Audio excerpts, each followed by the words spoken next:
So, welcome to this second session of today, and this is a session on the recent developments in civil society within the fields of cultural policy. And my name is Miikka Pyykkönen, and I come from University of Jyväskylä, and I work as a university lecturer in cultural policy here.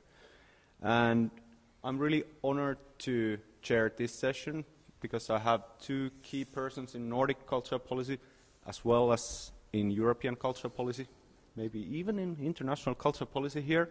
On my right side there's Tobias from University of Linköping, Sweden, and on my left side there's Pasi Saukkonen, docent. Tobias is doctor, Pasi is docent, sorry I forgot all these titles. Docent Pasi Saukkonen from University of Helsinki and CUPORE. And Jyväskylä. And docent from University of Jyväskylä actually, sorry. Yeah. And I just want to say a couple of words about the recent developments in the fields of civil society in general before I let these experts talk more deeply about the issues. And to my mind, in my studies, it seems that there are like four these kind of key changes happened during the last couple decades or during the last decade. And the changes have happened mainly in the role expectations of civil society, coming both from the public sector, some coming from the markets, but also coming from inside the civil society sector, or the third sector itself. And these expectations concern the service production, first of all. So the third sector organizations are expected to give service production in the fields that have been traditionally the field of state or municipality service structures. But also there's this kind of premise of activation of citizens going on. And so the third sector organizations are expected to activate citizens more than before, perhaps. And then there's also this kind of expectations for democratization of society in general.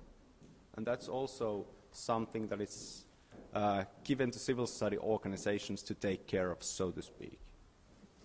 And and it's really interesting to see, and this is something that Jenny Johansson already referred in her presentation yesterday, that is there happening something that can be called as a marketization of civil society or even governmentalization of civil society at the moment. And it's interesting that the point of departure is to increase the power of the citizens, but in the name of that, or in that spirit, there's also this kind of other tendency going on, the governmentalization of civil society. And this is what I want to say, and then I will give the floor to Tobias Harding. Please. Thank you. I would like to start with thanking everyone responsible and all of you for the ability to be here and speak at the University of Jyväskylä and at Addeto. It's a very interesting conference so far. I hope this will make it at least not less interesting. I'm going to speak about civil society in cultural policy in Sweden.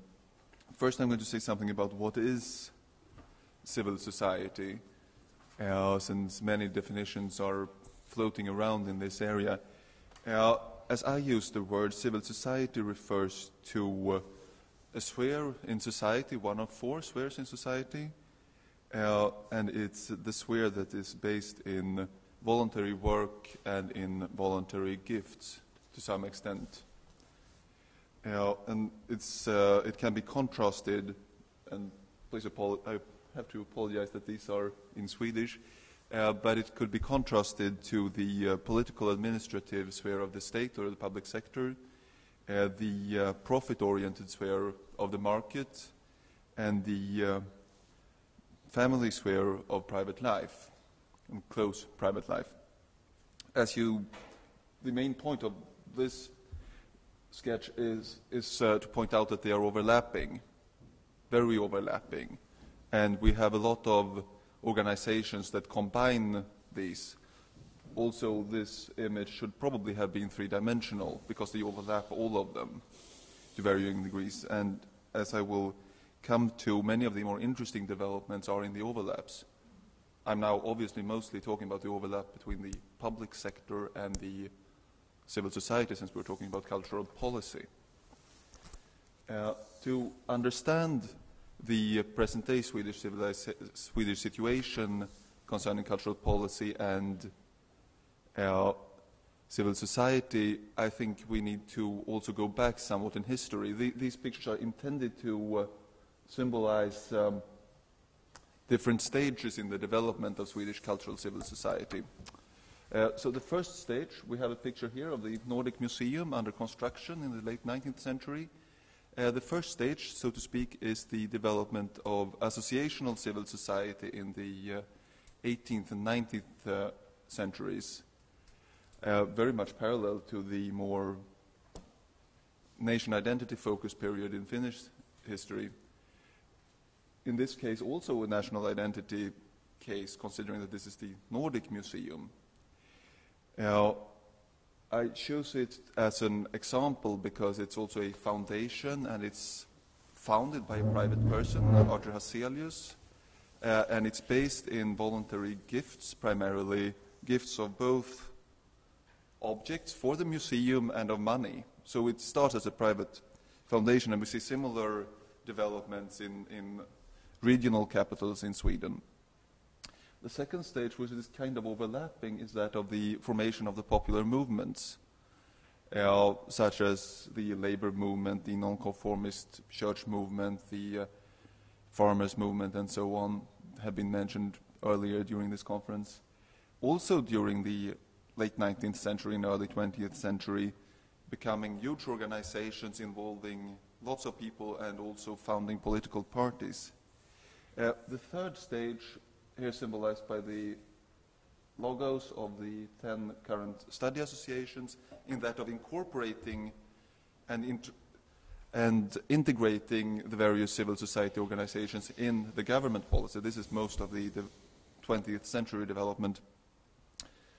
Study associations, for example, who get, I think, something like 3.5 billion Swedish kronor per year from the national government, are a kind of large organizations, technically owned by popular movements, who are their members, and funded by the national government and by regional and local governments, and to some extent regulated in a corporatist national structure.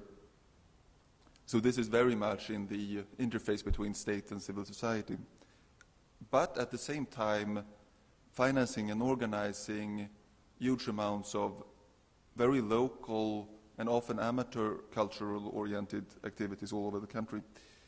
Other examples of integration in cultural policy is, again, the Nordic Museum, which is in practice functioning more or less as a government institution today. Since it's largely funded by the state has a major influence on it, and it's regulated in government cultural policy, but still officially a private foundation. And this is true of a number of institutions, also true of the local public libraries, often founded by private associations up to 100 years ago, and now typically municipal activities. So we see during the 20th century a large integration of things into government, also represented by Riksteatern, the National Touring Theatre, which Erik mentioned earlier, a popular movement founded by a government minister around 1930. So we have a large integration. Another question is there a fourth stage? Is there a new role for civil society and cultural policy today? And all of these organizations and corporative structures are still around from all of these periods.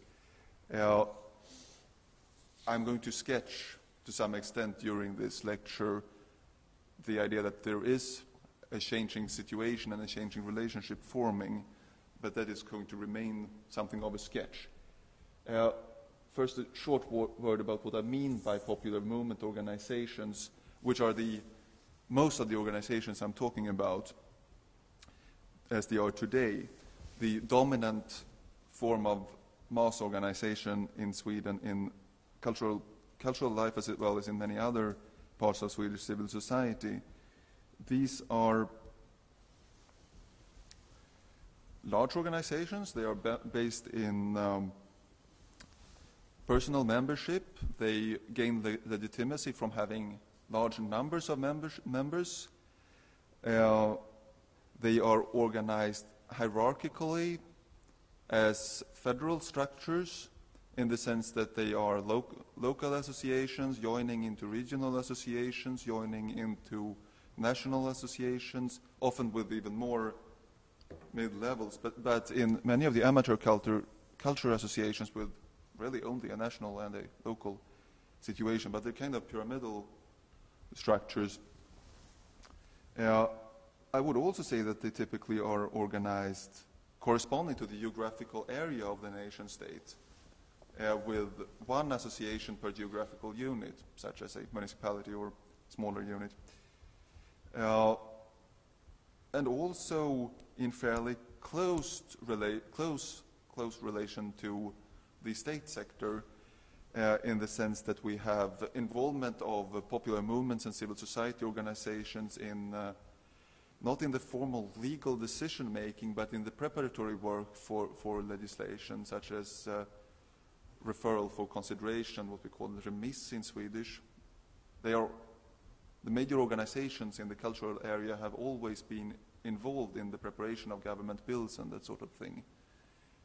So a fairly close relationship to the state, also a large role for government funding. But, and this is also worth pointing out, most of these organizations depend more on voluntary work than on government funding. And it's also typical of the Swedish case that many of the large organizations are focusing on voluntary work and amateur activities and not on service provision. The Swedish civil society have remarkably few employees compared internationally, especially considering how large it is in terms of members. Just a word on the number of members in Swedish civil society organizations in general. We have membership here and active membership here. We can note that Swedish organizations have a fairly large number of members. Not as many as Finland, though, if you sum everything up. But not that, a fairly good, but not that impressive number of active members. This is based in the World Value Survey. I think other methods of membership could give an even larger total number of members. This, for example, does not include the Church of Sweden. If you sum up all members reported and base it on membership lists on organizations in general, you can get over 30 million organization memberships in Sweden, in a country with around 9 million population, which is fairly large. But again, a lot of these members are not active or do not describe themselves as active members. While this is remaining fairly stable, both activity and membership in Swedish associations remain high. Also in culture, we also have changes in the relationship to the government sector in many fields. In general, in civil society, national government relations in general, we see a switch, as you pointed out earlier, towards more focus on service provision, especially in the social sector.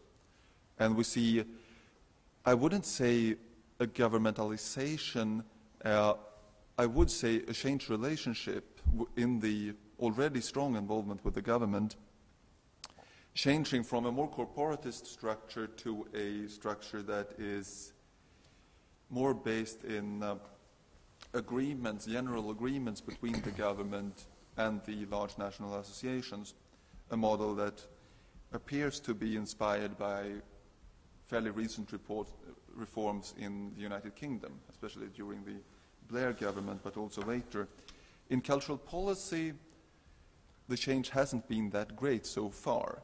The big reform in cultural policy is what Jenny described earlier, namely the cultural cooperation model, which does include dialogues intended to include basically every actors in the respective regions, including the civil society actors, which puts fairly small, often small amateur associations in a dialogue about regional cultural policy, for which they do not necessarily have the administrative and professional strength to make a mark in.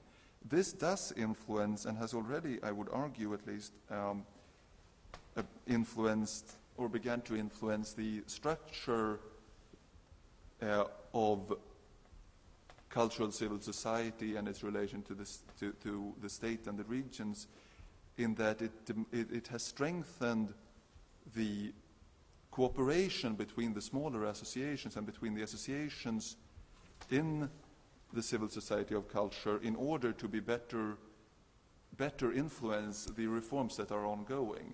For example, it has strengthened the new umbrella organization, Ideell Kulturallians, which involves many of these actors. So we see, which is also now present at the regional levels.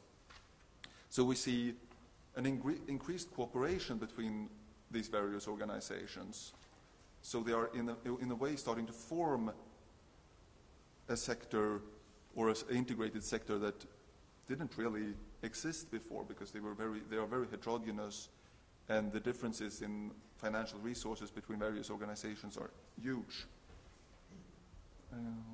So this change, especially on the regional level, while at the same time activity in organizations remain fairly stable. This shows a percentage of people, percentage of the total adult population doing voluntary work in non-profit associations they describe as cultural. And it's somewhat lower than in the early 90s, but fairly stable. On the other hand, we see other changes that can be measured in other data. As for example, these diagrams show activities of the study associations, which is where the major government money goes. And we see that one-time cultural events here are increasing and have been increasing for the last 10 years, whereas the traditionally dominant activity, the study circle, which are recurring events in groups, are decreasing. So within the financially strongest group of civil society organizers in cultural activities, we see a restructuring of what they are actually doing, while the organizational structure remains the same. And this can possibly be interpreted as an example of the increased individualism of participants in cultural and other activities, which I would say, so while many of the organizational structures are fairly stable, we see changes in cultural habits. This shows what people do on the internet, just as an example of truly new cultural habits. And we can see in this diagram, again in Swedish, which I apologize for, we can see that publishing on the internet of self-produced material is something that over 30% of the Swedish adult population are doing or did in the first quarter of 2012, and a lot of them also partake of cultural products in various ways. And we have a very loose definition of civil society. Non-profit production of cultural material in dialogue with other people is, in a loose sense, while being on the border between civil society and private life, it's certainly an activity that relates to civil society. And we see, in other words, while organizations remain active, we also see a growth in different activities. that are organized quite often in different ways. But there is also a tendency for new activities in order to obtain government funding and public legitimacy to start associations such as computer gaming associations. So even new activities are beginning to be integrated in established structures. So I would argue that many of the more interesting developments, that's actually on schedule, much of the more interesting developments are at the borders of civil society and between civil society and other spheres in society. We have the changed relationship between the state and the civil society that has only begun in Sweden. We have new activities between civil society and private life that is in informally organized cultural activities. We also have interesting and strong developments on the border between civil society and the market. That is, we see a large amount of small professional associations that are what the EU would describe as social entrepreneurship. That is, for-profit organizations for which the main motive is not only profit, but also various other types of motives, such as, for example, social motives, or in the cultural sector, artistic motives. A fairly sizable part, I think a bit more than 7% of the artistic professional in Sweden are employed by non-profit associations, mostly small organizations. And you can notice that in the area of dance, over 47% of dance professionals are employed by non-profit associations, typically, obviously, dancing troupes and similar. So we have here a large group of civil society organizations that are not typically considered to be connected to the large popular movements. And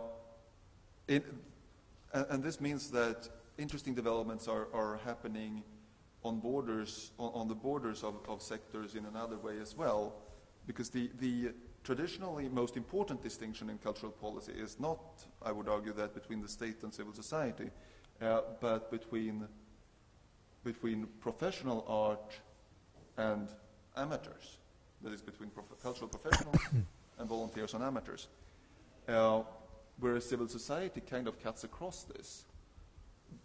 Among the most active civil society organizations in cultural policy in Sweden today, we have the National Touring Theatre, which is based in professional art and volunteer work. They are along this border. And when we begin to talk about civil society rather than about amateurs, we kind of drift toward a unit here.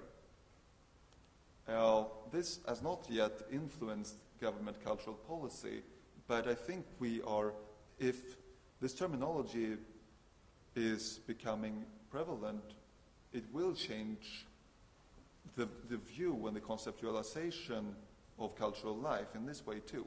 And we see that the new organizations of civil society actually goes here. And as an idea about what the last picture in the 4 stages would look like, I would say that we should perhaps conceptualize this as a network structure, in that to replace the old very hierarchical model of civil society organizations, we see a development in which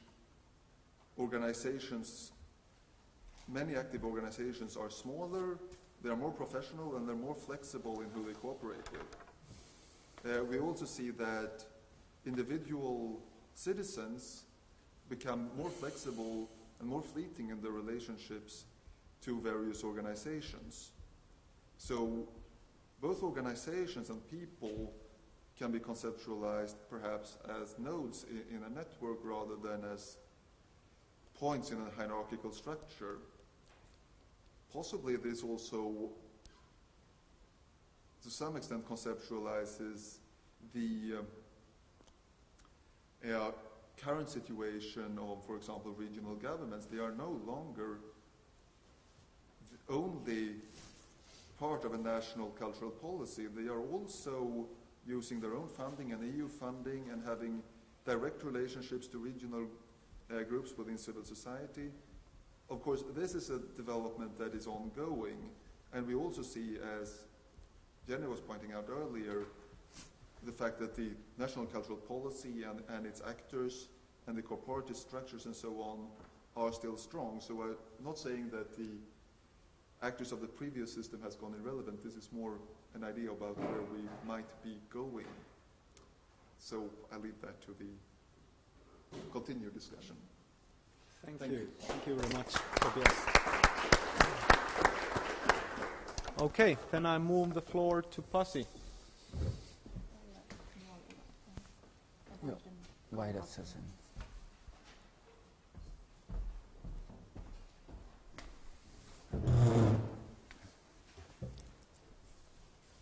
Yes, thank you very much, Miikka, and thank you, Tobias, for your very informative and thought-provoking presentation, which I will somehow like to make, to comment with my own speech.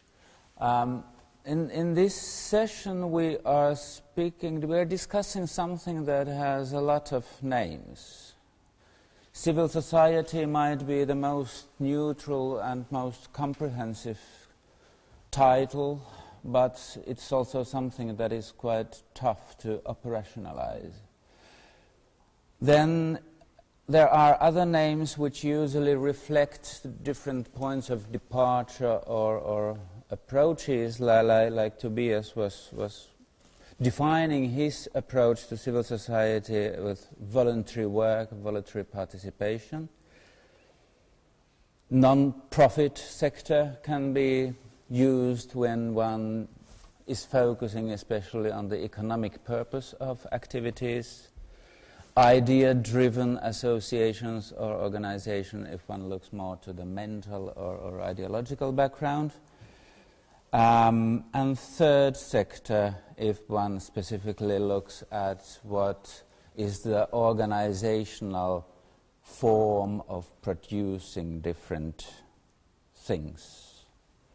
And that is actually because I'm personally most interested in how cultural ideas and artifacts and services are being produced. So I'm mainly interested in what can be called as the third sector, as a distinct sector from the private sector, the public sector, and households, as Tobias already sketched. However, there has traditionally been a tendency among scholars to not to overestimate the differences between the different concepts and approaches, and rather to emphasize that the differences are not that big and that the concepts are relatively interchangeable. And there has been a relative consensus about the central features and characteristics of what we are discussing, whether that then could be called civil society, non-profit sector, third sector, or voluntary sector. And this figure is giving a kind of a broad, general illustration of those general features. Scholars internationally doing comparative research have constructed lots of typologies of civil society or third sector.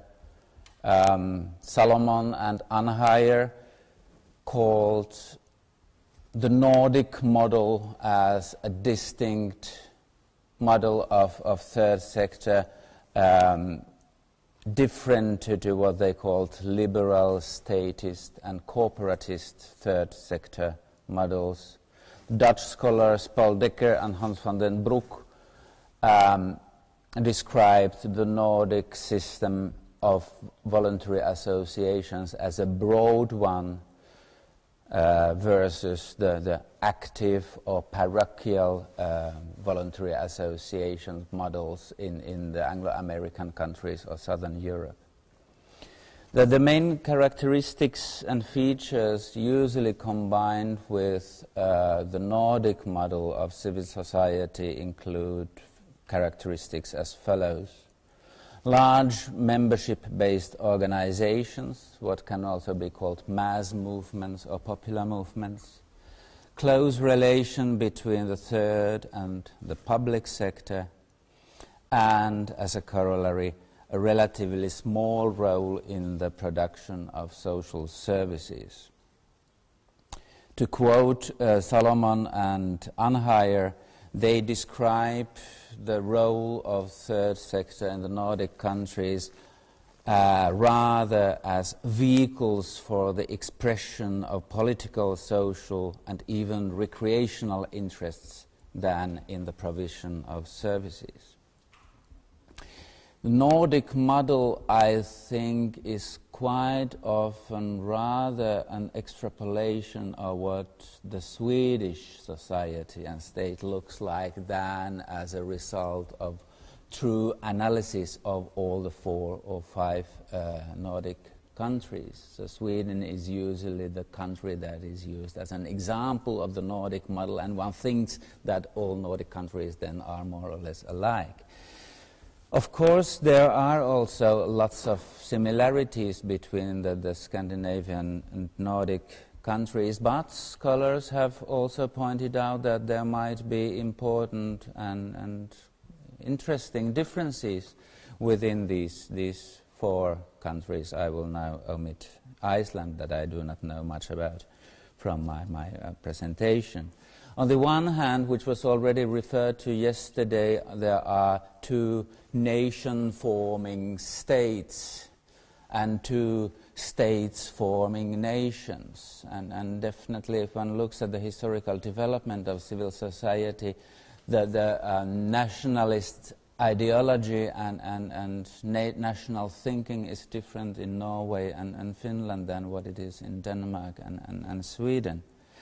But it's not always the case that one can make a distinction between these 2 groups of countries.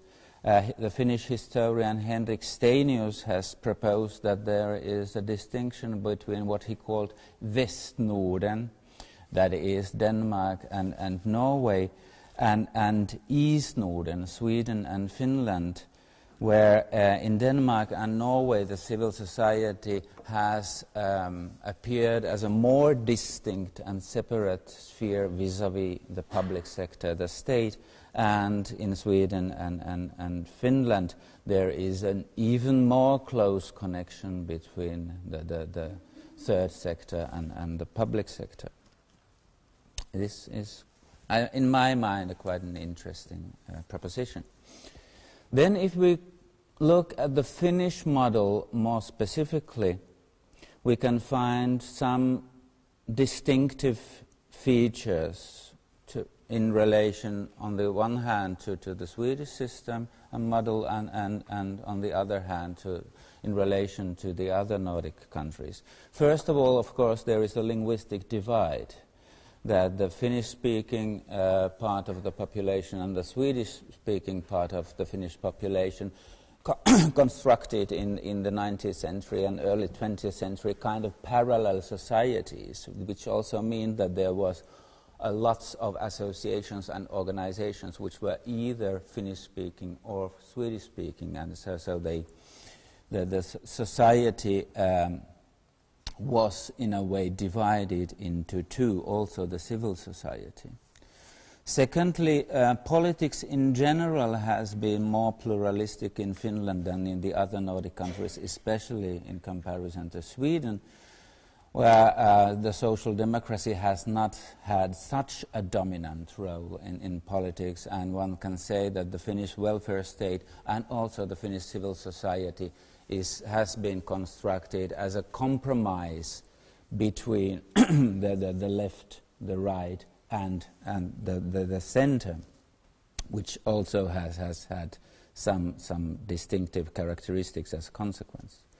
Thirdly, what was already touched upon yesterday was that even though local government is relatively strong in all Nordic countries, in Finland it has been especially strong as a source of identification, and in the welfare state also as a main provider of lots of welfare services, whereas the regional level of public administration has been comparatively underdeveloped.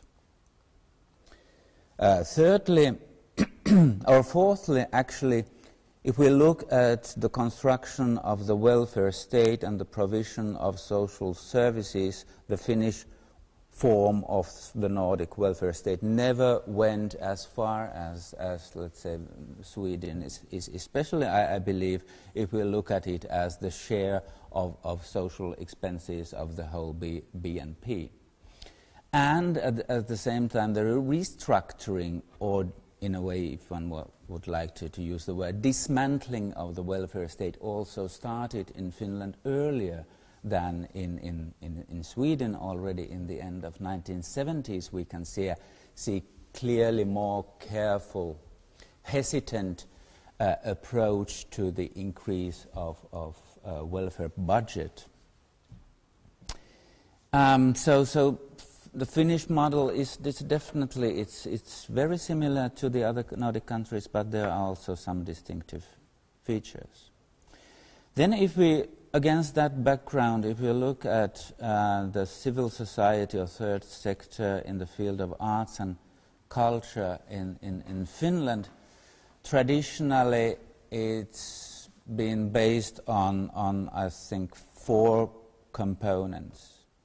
Firstly, there has been a very comprehensive network of professional arts and cultural organizations which have been functioning as voice or interest organizations, and also as expert organizations, giving advice and being consulting in the national cultural policy preparations. And secondly, there has been a large field and very diverse field of amateur arts organizations enhancing cultural participation. And these two are, of course, phenomena that one can very easily find in the Swedish case as well. Then there are 2 other cornerstones which are a bit different to the Swedish model, as at least it looks like, that even during the heyday of the Finnish welfare state, relatively many of arts and cultural services were provided by organizations that were judicially private, associations, foundations, not-for-profit companies, and lots of the many prominent arts and cultural institutions like museums, theaters, orchestras, arts education institutions were rather private organizations, of course quite strongly relying on public funding, but still legally private. And then the fourth thing, and which also seems to me as something that makes a difference between these 2 countries, is the role of private grant-giving foundations and associations that have had an important role in subsidizing arts and artists. The two most important ones are the Finnish Cultural Foundation and the Swedish Cultural Foundation, Svenska Kulturfonden. So it would definitely be interesting to make a more detailed and systematic comparative analysis between 2 countries and to see how the civil societies from this traditional point of view really look like. Yesterday when we were talking with the dinner, I learned a lot about things I really didn't know much, and it seems also, listening to your presentation, that the role of study associations, what are the study associations in the Finnish context? It was not at all that certain. What is the role of private foundations in subsidizing or funding Swedish arts and culture? And then also, what is the status and the role and the mode of functioning in the publicly owned or controlled private organizations in the Swedish case? So there would be much to study. But then there is, of course, also the question that whether this kind of analysis coming from a relatively traditional point of view would also provide us with a reliable picture of the contemporary reality, what is taking place, and quite in conform with Tobias talked to us. I've also been sketching some changes in the field of third sector or civil society in general, and in the field of arts and culture in particular. This picture displays in a somewhat over-ambitious way that the different kinds of drivers of change which are at work at the moment affecting actually almost every aspect of the traditional way of perceiving civil society or third sector. I have gathered these drivers of change or areas of change from a variety of literature related with voluntary associations, civil society, third sector, and so on. So something is changing in the formal position of lots of associations and organizations. The role, function, and relation to the other sectors or spheres of third sector organizations, and the activities that are being conducted within the third sector or civil society, and in the way how these activities are actually conducted.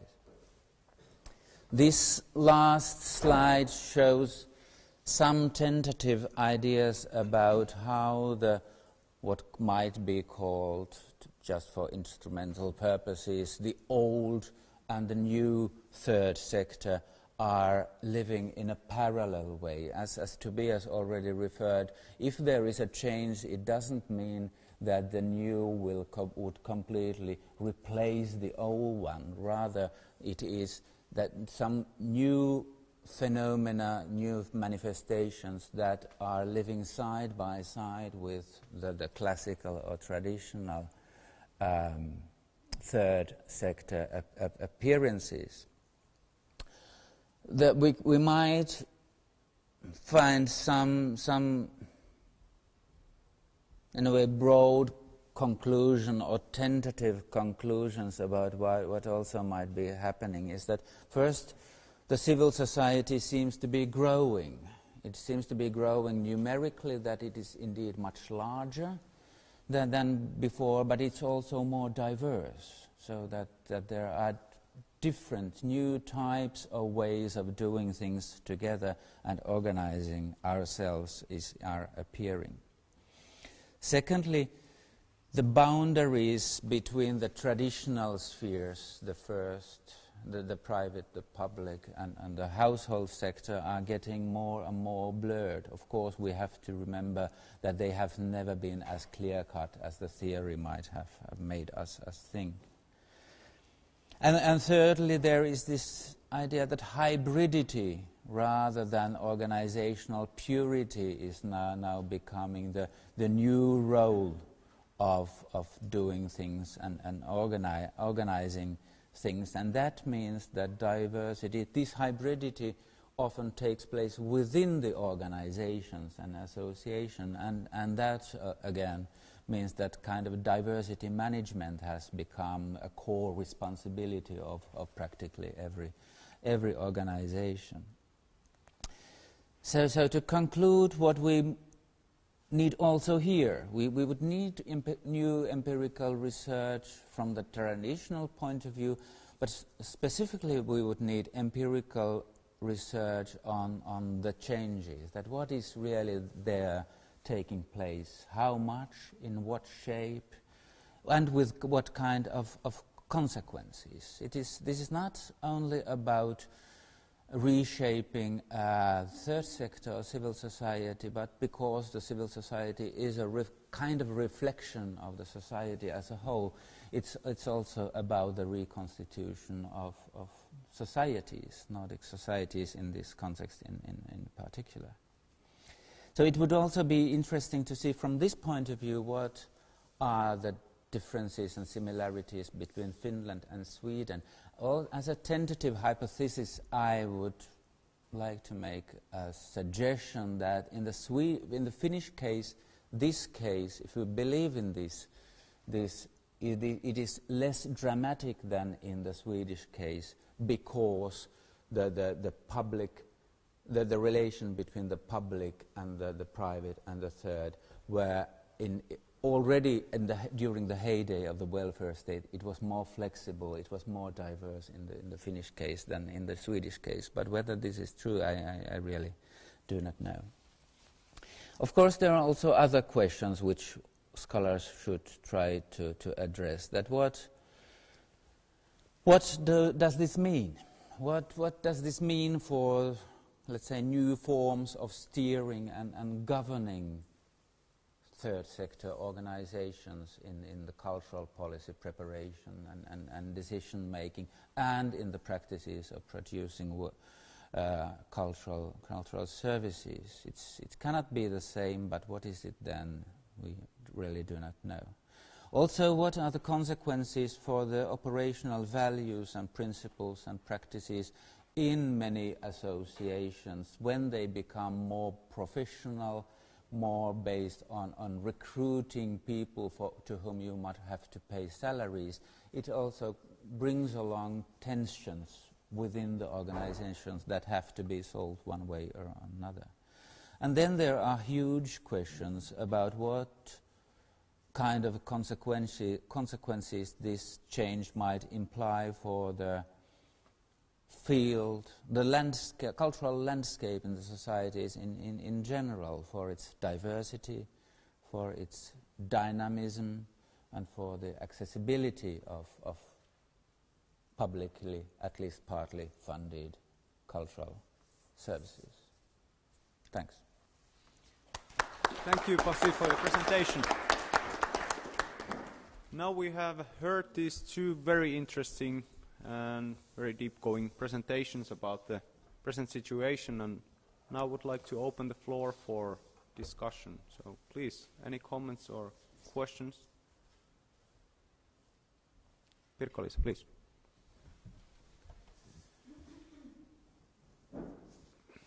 Yeah, okay, it's very, very interesting to see the role of the civil society in the current situation. And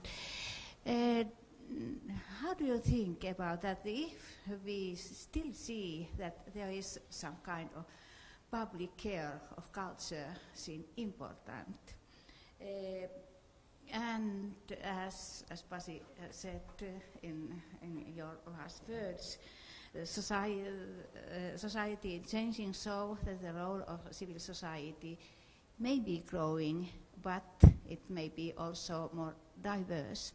So we can think that expertise is needed. It will have more and more demand. Expertise in the question concerning civil society, but what kind of expertise is most demanded in both of those societies in Sweden and in Finland? There are some differences in the policy making and also in the publicity, as we see the media publicity is more and more important when we think about the role of the civil society. Thank you. Do you want to respond? You first. Oh. What kind of expertise? I think researchers, especially researchers on the new phenomena, are becoming more wanted, is more demanded.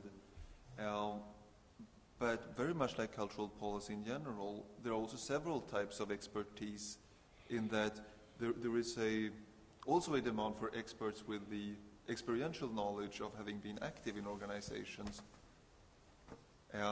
So which type of experts are demanded is to some extent an open question. But I would say that the fact that society is changing demands more research expertise and also more empirical studies, which we have very little of, especially on the larger quantitative level. Thank you. Pasi? Yes, just briefly. It's a very tough question, actually, and that's why I was willing to give myself a couple of minutes more to think. I think we need three kinds of expertise. On the one hand, we need general expertise about the society at large as a part of the global world. So what is taking place in the general picture, so to say, which is a bit lacking nowadays, I must confess to my mind. Then what we need is methodological expertise, that lots of these changes in the civil society and the societies in general imply new phenomena which are difficult to grasp with traditional methods. But usually when we have been looking at the associational sphere, in Finland it has been quite easy to go to the register of associations. But lots of activities nowadays which might be very significant for the whole society and for people are not that kind of formally organized anymore. So that means that we have to invent new methodologies in finding out what is really going on. And thirdly, I think there is quite an urgent need of expertise about knowledge how these hybrid organizations actually work. That we have to be able to look at things from, let's say, economic and political and social point of view at the very same time within the very same organizations. And I think that is also something that is at the moment quite an underdeveloped field of expertise. Also, if I can add, yep. I fully agree with all of this. Also interesting is that if you look at international civil society research rather than cultural policy research, you see a lot of descriptions of larger trends in research done in many countries, but seldom on the cultural sector, quite often on the social sector from a political point perspective. And the evidence suggests that differences how international trends influence different countries and different sectors are huge. Differences are huge. And we have countries here and a sector that isn't much researched. But it's easy to talk about international broad trends. But how they will influence is much more, how they will influence local situations is much more difficult to say anything about at the present stage of research. Then, Jenny, please. Thank you for two very interesting presentations. And I would like to return to your last slide, Pasi, where you kind of sketched the ongoing processes of change as of today. And I wanted to ask, to what extent do you think that those processes of change and tendencies are unique to civil society? Because actually what I tried to hint at yesterday in a very superficial way is, of course, how the same ideas are traveling throughout the whole of society. And what Tobias was referring to as the really interesting stuff, from my point of view, is actually what's happening on the borders of each separate sector. And I would, say, without any empirical evidence, and I think that you provided us with suggestions for several interesting research projects, that the convergence of ideas and the ways that all different agents in society are working for the same goal. The cultural cooperation model could also be described in those terms, which is, in one way, from a positive point of view, is a way of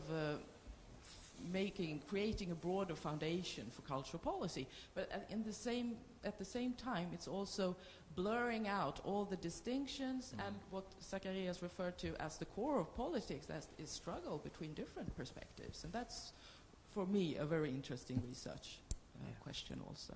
So thank you. Yeah. Thank you. Do you want to respond to that?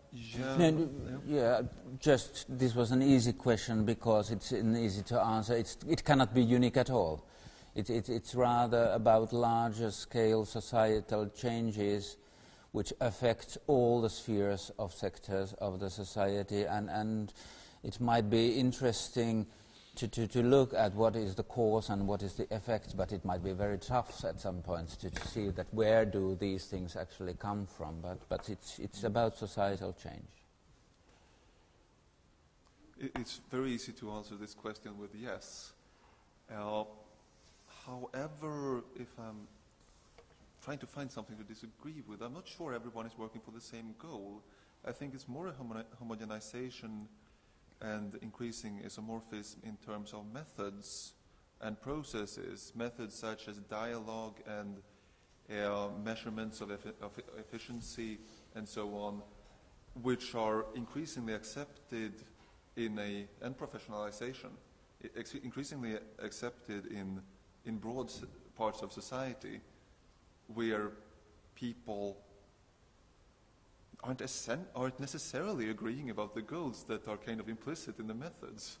And that's also an interesting nuance to this trend, but I certainly think it's large and very encompassing large parts of society. Okay, thank you. Then we have room, I know, room for one more question, and Ritva, try to keep it short, everyone. We're having a break soon after this. Yes, I will be very short. Thank you very much for your presentations. And both very, very good. Sorry, I'm soon losing my voice. But how do you see, because you both made some hints of what's happening elsewhere and some comparisons. So how could you see, when we have the Nordic welfare model, which is a sort of a public sector model, and how do you see the Nordic civil society change in comparison to other countries, for example, to Southern Europe? Are we sort of changing faster than other countries in Europe? Okay, no. I think we are, I think, and to some extent worry that we are changing slower and later, in the sense that we still have a welfare state model, and we still, in Sweden at least, have a fairly corporatist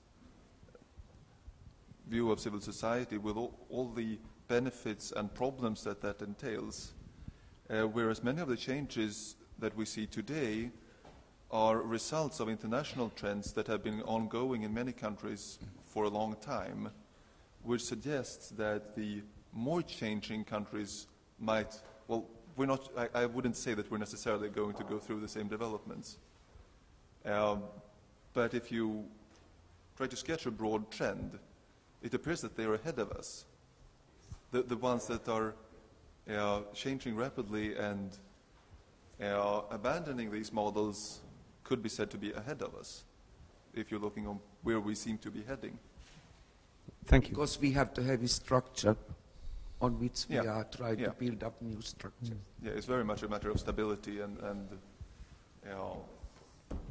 stability. Okay, Pasi. Just very briefly, if one, let's say 10 to 15 years ago, still could make a somewhat reliable division in Europe between the Southern Europe, the Western Europe, and the Nordic countries, and then if we look at what has been taking place since then I think it's quite a plausible idea to assume that the Nordic countries are starting to resemble the Western Europe, the Netherlands, Belgium, the UK, more and more, rather than vice versa.